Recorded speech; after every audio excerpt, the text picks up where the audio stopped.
And now it's time, we all are eager to listen to our dynamic industry minister. मी त्यांना फक्त एकच तुम्हाला गोष्ट सांगतो, ज्यावेळेस आम्ही हे कॉन्क्लेव्हची गोष्ट त्यांना सांगितली तर त्यांनी पुण्यामध्ये सगळे MIDCची मीटिंग घेतली. मी आणि डॉक्टर देसाई आम्ही होतो आणि त्यांनी आम्हाला प्रेस कॉन्फरन्स घ्यायला लावली त्यांच्यासोबत. The rare honour he has given us आणि ही सेड तुम्ही एक करा, मी तुमच्यासोबत आहे आणि I will be present on the day 1. आणि त्यांनी त्यांचं प्रॉमिस पाळलं आणि ते या ठिकाणी आले. सर तुम्ही उशीर आलात तरी आम्हाला तुमच्या येण्याची फार आस होती की तुम्ही आलंच पाहिजे म्हणून. Because he is a future of Maharashtra. Because at age of 27 he became MLA. Now his 4th term, he's just 48 years old. 5th term, sorry.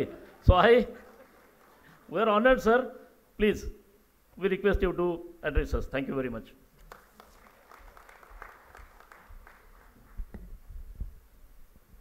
महाराष्ट्राच्या उद्योग क्षेत्रासाठी अतिशय महत्त्वाच्या अशा कार्यक्रमाला व्यासपीठावर उपस्थित असलेले आदरणीय माशेलकर सर, आदरणीय प्रताप पवार साहेब, आदरणीय संदीपजी वासेलकर साहेब, हर्षवर्धन पाटील साहेब, PD पाटील साहेब, रामदासजी काकडे, आनंदजी गानू, पद्माताई भोसले, अतुलजी शिरोडकर, सचिनजी इटकर, गिरीशजी देसाई, समीरजी मित्रा गोत्री, व्यासपीठावरील सर्व सन्माननीय मान्यवर आणि मोठ्या संख्येनं उपस्थित या कार्यक्रमासाठी आलेले सर्व देशातून परदेशातून सर्व माझे मराठी बांधव आणि भगिनी.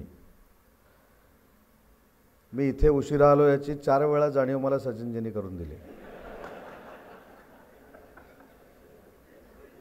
पण हे देखील लक्षात आलं की उशिरा आलेलाच लक्षात राहतो.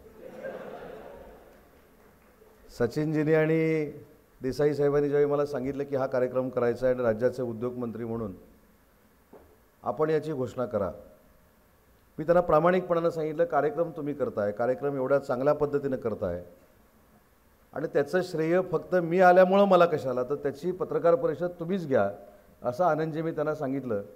कारण सगळ्याच गोष्टीचा श्रेय घेणारा उदय सामंत आहे. ज्यांचं श्रेय आहे त्यांना जर मिळालं तर त्याला पक्षीय वास देखील येत नाही आणि राजकीय स्पर्श देखील होत नाही. कारण शेवटी हा जो कार्यक्रम आहे हा महाराष्ट्राच्या दृष्टीनं अतिशय महत्त्वाचा आहे आणि हा कार्यक्रम सातत्यानं सुरू राहिला पाहिजे. आणि मी माझं भाग्य समजतो की आज या व्यासपीठावर माशेलकर सर देखील आहेत, प्रतापराव पवार साहेब देखील आहेत. मला आठवतं मी या दोघांबरोबर देखील अतिशय जवळून काम केलं आहे.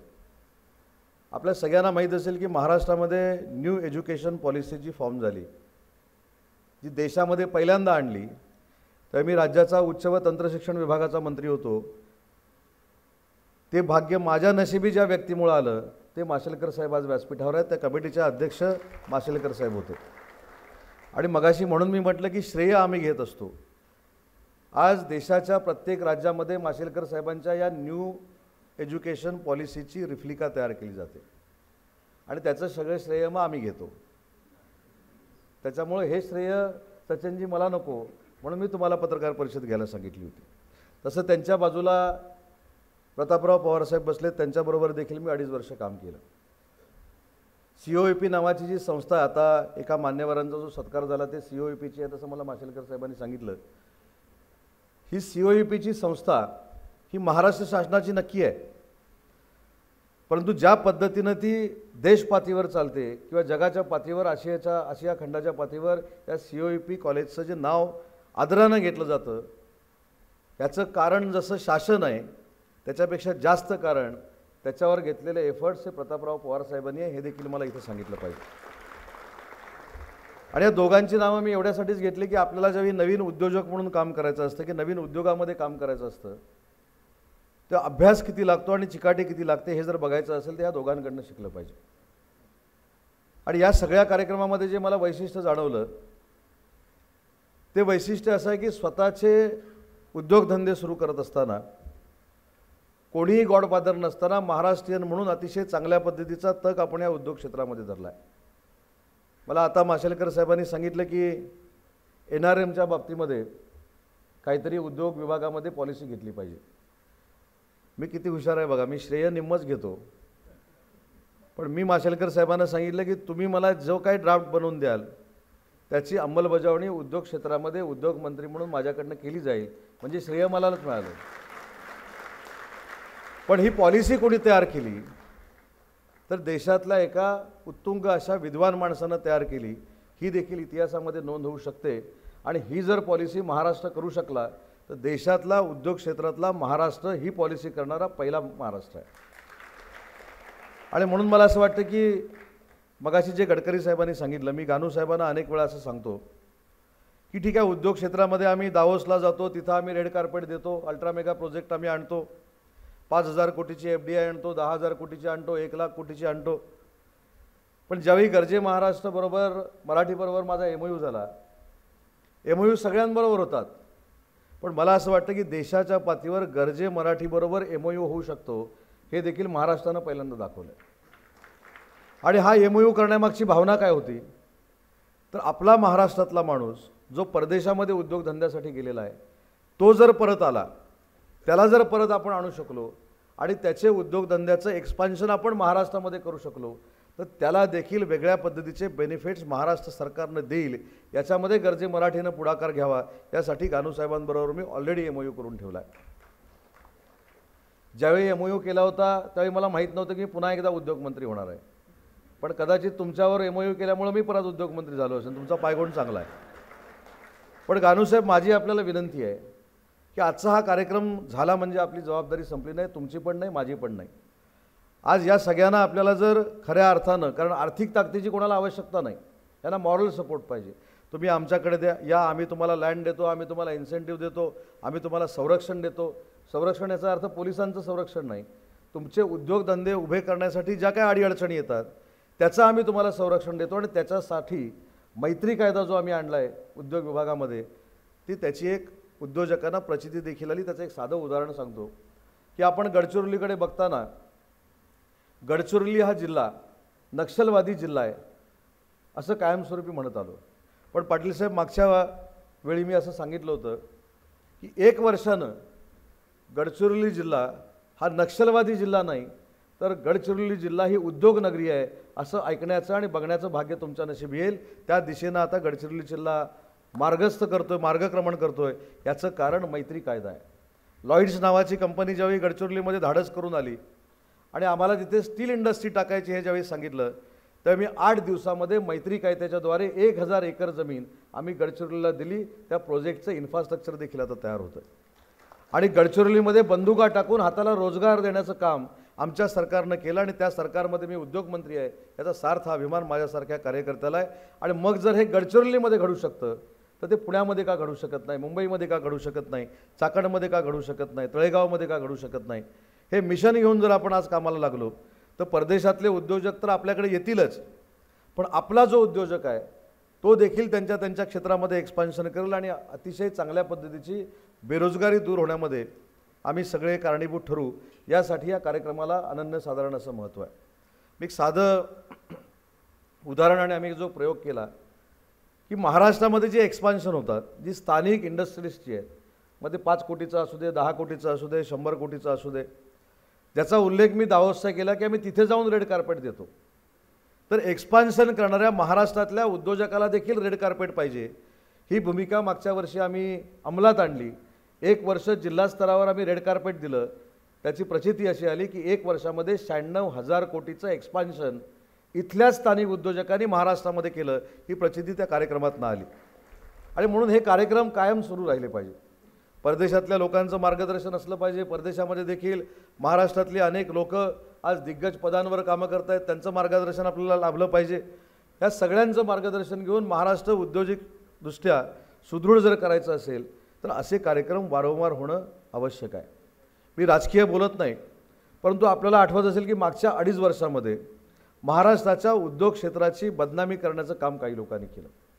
त्याचं उदाहरण वेदांता फॉस्कॉन गेला, एअरबस गेला, BDP गेला. म्हणजे आलं काय कोण सांगायलाच तयार नाही, सगळं गेलं म्हणून सांगायला लागले. परंतु महाराष्ट्र राज्य हे एकमेव राज्य असं आहे की आम्ही विधानसभेमध्ये व्हाईट पेपर काढला आणि विधानसभेमध्ये श्वेतपत्रिका काढून सांगितलं की कुठचाही प्रकल्प गेला नाही.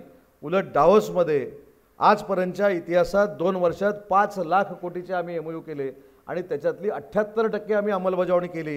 हे करणारं देशातलं पहिलं राज्य हे महाराष्ट्र राज्य आहे, हे देखील मला सांगताना आनंद होतो. आणि म्हणून त्याची प्रणिती काय आली की गेले 2 वर्ष RBIनं जो सर्वे केला त्या RBIच्या सर्व्हेमध्ये महाराष्ट्र परकीय गुंतवणुकीमध्ये कायमस्वरूपी 1 नंबरला राहिलेला आहे. काल परवाचा देखील RBIचा सर्व्हे जर आपण बघितला तर या 6 महिन्यामध्ये 1,13,000 कोटी रुपये हे महाराष्ट्रात FDI म्हणून खर्च झाले, FDI म्हणून आले आणि पुन्हा एकदा महाराष्ट्र 1 नंबरला राहिलेला आहे. परंतु या महाराष्ट्राच्या FDIमध्ये आपण कुठं आहोत याचं देखील आपण आत्मचिंतन आणि आत्मपरीक्षण केलं पाहिजे. ठीक आहे, फॉरेन डायरेक्ट इन्व्हेस्टमेंट आली, पण फॉरेन डायरेक्ट इन्व्हेस्टमेंटमध्ये अनेक महाराष्ट्रीयन उद्योजक देखील आहेत.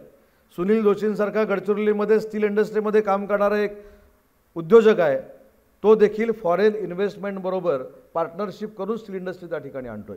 आणि म्हणून महाराष्ट्रातल्या उद्योजकांनी हे देखील समजून घेतलं पाहिजे की ज्यावेळी FDI या ठिकाणी येते तेव्हा आपण त्याच्यामध्ये कुठं बसतो, आपण त्याच्यामध्ये बसणार आहोत की नाही, आणि त्याच्यामध्ये आपण बसण्यासाठी काय केलं पाहिजे यासाठी देखील सचिनजी आपण भविष्यामध्ये कार्यशाळा घेतल्या पाहिजेत. आणि या कार्यशाळा जर गानूसाहेब तुम्हाला घ्यायची असेल तर मी आजच तुम्हाला सांगतो की MIDC तुमच्या सोबत आहे. तुम्हाला स्वतःच्या खिशातनं आर्थिक खर्च करावा लागणार नाही, कारण शेवटी शासनाची जबाबदारी आहे. आणि त्याच्याबरोबर माझ्याकडे आता मराठी भाषा देखील आलेला आहे. त्याच्यामुळे उद्योजकांना मराठी भाषेमधनं अजून काही करायचं असेल तर त्याला मराठी भाषेचं देखील फंडिंग मिळू शकतं. त्याच्यामुळे हे सगळं क्लबिंग करून आपण जर केलं तर याच्यामध्ये चांगलं काम आपण सगळे मिळून करू शकतो. हे निर्विवाद सत्य आहे. आणि याचाच एक कार्यक्रम म्हणून पुण्याला 31 तारखेला 31, 1 आणि 2 तारखेला विश्व मराठी संमेलन आपण पुण्यामध्ये घेतोय. 2दा ते मुंबईमध्ये झालं. आणि माशेलकर साहेब त्याचा कन्सेप्ट थोडा आम्ही बदलला आहे. विश्व मराठी संमेलन म्हणजे सांस्कृतिक कार्यक्रम असले पाहिजेत याबद्दल दुमत नाही, पण त्या विश्व मराठी संमेलनामधनं उद्योजकांमध्ये देखील काही मेसेज गेला पाहिजे, कलाकारांमध्ये देखील मेसेज गेला पाहिजे, मराठी भाषिक आहेत त्यांच्यामध्ये देखील मेसेज गेला पाहिजे, साहित्यकारांमध्ये देखील मेसेज गेला पाहिजे. अशा पद्धतीचं विश्व संमेलन अतिशय मोठ्या पद्धतीनं मराठीला अभिजात भाषेचा दर्जा मिळाल्यानंतर पहिलं पुण्यामध्ये आम्ही करायचं ठरवलेलं आहे. मला आपलं देखील सहकार्य लागणार आहे, पवारसाहेब तुमचं देखील सहकार्य लागणार आहे. आणि जे परदेशातनं मराठी उद्योजक आलेत त्यांना मला याच कार्यक्रमाच्या निमित्तानं निमंत्रण द्यायचं आहे की त्या संमेलनामध्ये उद्योजकांसाठी देखील परिसंवाद ठेवलेले आहेत. म्हणजे फक्त संमेलन म्हणजे साहित्यिकांनी यायची, कविता वाचन करायचं, लेखन करायचं, तिथे नाटकाचे प्रयोग होतील, हे सगळं आहे. परंतु त्या संमेलनातनं उद्योजकांना आम्ही काय देणार आहोत, मराठी उद्योजकांना आम्ही काय देणार आहोत, यासाठी देखील अनेक परिसंवाद आहेत, अनेक कार्यशाळा आहेत. आणि त्याचं देखील नियोजन आजच मी पुण्यामध्ये थांबून करणार आणि त्याच्यासाठी देखील तुमचं सगळ्यांचं सहकार्य मला अपेक्षित आहे. मगाशी ज्या सह्याद्रीचा आपण उल्लेख केला, मी स्वतःला भाग्यवान समजतो की महाराष्ट्र राज्यानं देशात पहिल्यांदा उद्योगरत्न पुरस्कार सुरू केला. उद्योगरत्न पुरस्कार, त्याच्यानंतर महिला उद्योजक म्हणून पुरस्कार, मराठी उद्योजक म्हणून पुरस्कार आणि तरुण उद्योजक म्हणून पुरस्कार. त्या पहिल्या पुरस्काराचे मराठी उद्योजकांचे मानकरी हे सह्याद्रीवाली ठरलेले होते. आणि त्या मांदियाळीमध्ये ते बसत असताना उद्योगरत्न पुरस्कार कोणाला मिळाला होता तर तो रतनजी टाटांना मिळाला होता. ज्यावेळी रतनजी टाटांना उद्योगरत्न पुरस्कार मिळाला त्याचवेळी सह्याद्री फार्मचे मालक म्हणून शिंदेना हा मराठी उद्योजक म्हणून पुरस्कार देण्यामध्ये आम्ही यशस्वी झालो आणि देशात हा पहिला आम्ही उपक्रम सुरू केला. पण त्याचा फायदा काय झाला, म्हणजे रतनजी टाटांना ज्यावेळी मी भेटलो, आज आपल्यामध्ये ते हयात नाहीत, परंतु त्यांच्यासमोर आम्ही एक प्रपोजल ठेवलं आणि रतनजींशी मी स्वतः बोललो होतो की आम्हाला CSRमधनं काहीतरी इंडस्ट्रीसाठी आपण काहीतरी द्यावं. आणि म्हणून त्यांनी 4 जिल्हे माझ्याकडनं घेतले. मला म्हणाले आपण स्किल सेंटर तयार करू, टाटा स्किल सेंटर आपण सगळीकडे तयार करू. आता शेवटी कसं आहे, मी ज्या मतदारसंघात येतो त्या मतदारसंघाचं मी पहिलं नाव टाकलं रत्नागिरी, नंतर गडचिरोली टाकलं, नंतर मी पुणे टाकलं आणि त्याच्यानंतर कल्याण डोंबिवली टाकलं. 8 दिवसानंतर त्यांच्या मॅनेजमेंटचा मला फोन आला, जरा क्रम बदलला आहे, पहिलं गडचिरोली घ्यायचं ठरलं आहे. तुम्हाला आश्चर्य वाटेल, गडचिरोलीला टाटा ग्रुपनं 150 कोटी रुपये खर्च करून शासनाबरोबर टायअप करून पहिलं स्किल सेंटर सुरू केलं, सुरू देखील झालं.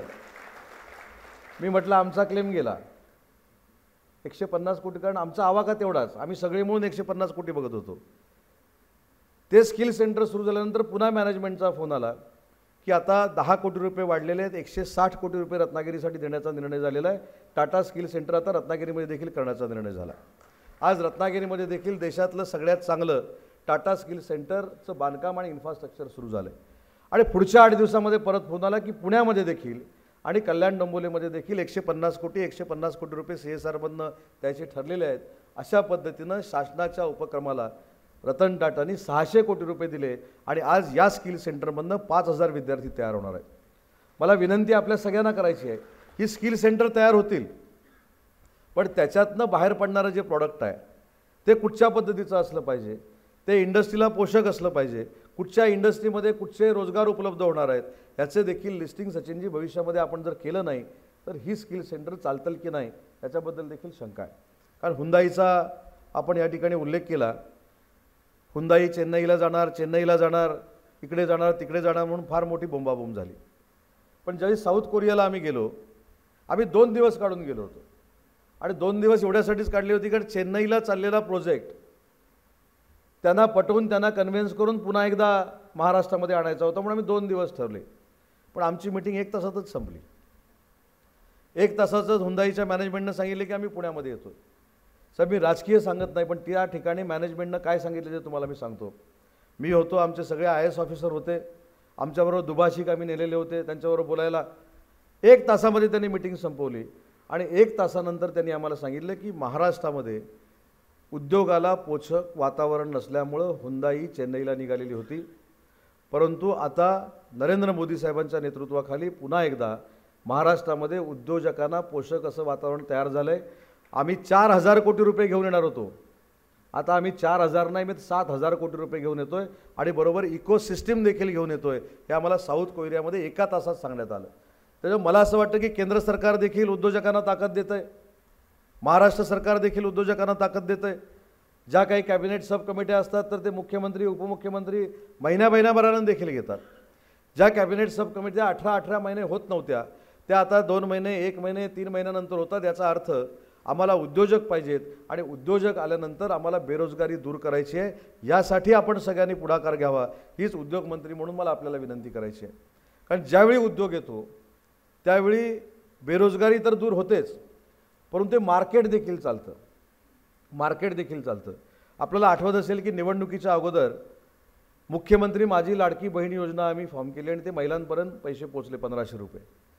काही लोकांनी त्याचा प्रचार असा केला की ते पैसे फक्त महिलांपर्यंत पोचणार आहेत, पण साहेब त्याचा टर्नओव्हर जो आहे हा पूर्ण मार्केटमध्ये झाला.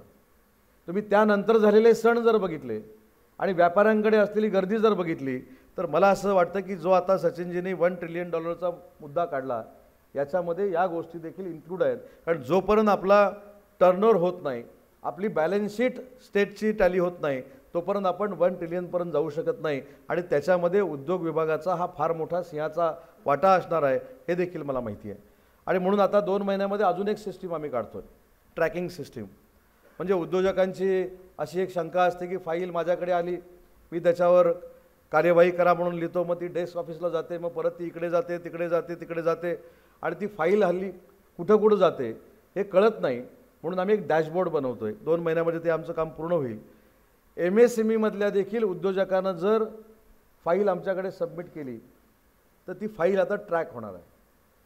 मंत्र्याकडे किती दिवस राहिली, राज्यमंत्र्याकडे किती दिवस राहिली, कक्ष अधिकाऱ्याकडे किती दिवस राहिली, मंत्री 15 दिवस त्या फाईलवर का बसून राहिला याचं उत्तर द्यावं लागेल ना. कारण जर उद्योजक आम्हाला इथं आणायचे असतील तर उद्योजकांना सोयीस्कर सुविधा उपलब्ध करून देणं आणि कमी वेळामध्ये त्या उपलब्ध करून देणं ही शासन म्हणून आपली जबाबदारी आहे. आणि म्हणून 2 महिन्यानंतर पुन्हा एकदा आम्ही अशा पद्धतीनं ट्रॅकिंग सिस्टीम करतोय की उद्योजकानं फाईल सबमिट केल्यानंतर किंवा जागा मागितल्यानंतर किंवा इन्सेंटिव्ह मागितल्यानंतर जो शासनाचा पिरियड ठरलेला आहे त्या पिरियडमध्ये त्यांना सगळ्या सुविधा मिळवून दिल्याच गेल्या पाहिजेत, ही भूमिका सरकार घेणार आहे.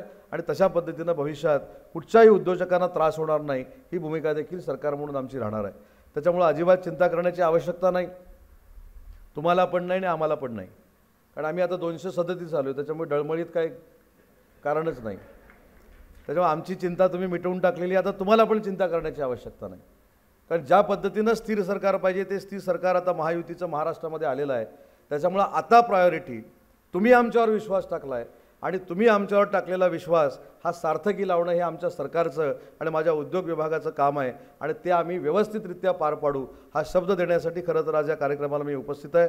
आज मला या ठिकाणी आपण बोलवलं, माझा आदर सत्कार केला, त्याबद्दल मनापासून मी धन्यवाद देतो. आणि सचिनजी जाता जाता एवढंच सांगतो की मी 350 किलोमीटरवरनं कार्यक्रमाला आलो.